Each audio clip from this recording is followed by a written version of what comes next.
Layne, who was released from prison in 2009, had achieved the educational requirements for the call to the bar, and in October 2013, he applied to the Supreme Court for admission to practice as an attorney at law. His application for admission as an attorney first came before Justice Bryce Finley. The court then said there was no issue as to Layne's educational qualifications. However, the concern was whether there was a potential risk to the public, or more importantly, whether there will be damage to the reputation of the profession. Layne appealed to the Court of Appeal, principally on the grounds that the judge had erred in her decision of her discretion. He submitted that good character meant present good character, and that he had demonstrated that requirement.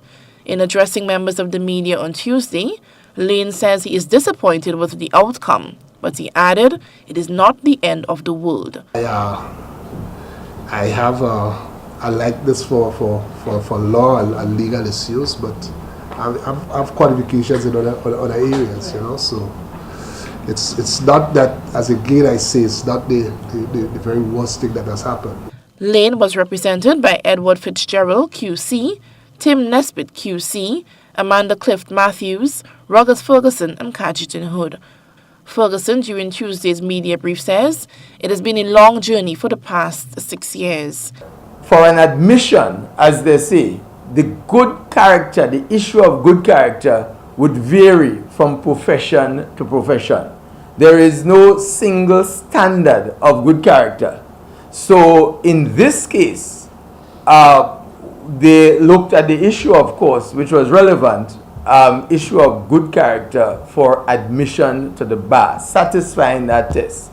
And I want to say that, that all courts have recognized the outstanding and exemplary achievements over the last 30 years and have made it clear, as Mr. Hood has indicated, that the test is not what happened 40 years ago.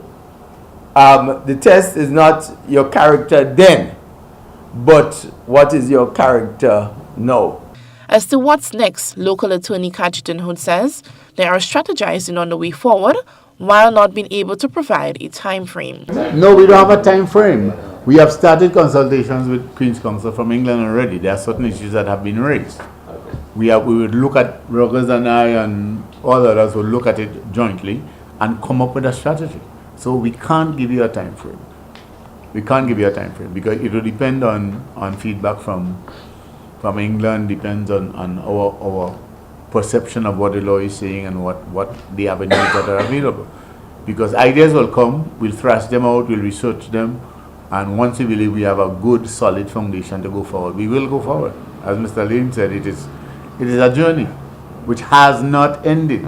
The Privy Council Board added that a lawyer in practice convicted of a serious crime rightly forfeits the confidence of the public, but a man convicted of a serious crime while young and who has demonstrated beyond peradventure his repentance and rehabilitation stands in an entirely different place. Eugenia Peters, GBN News.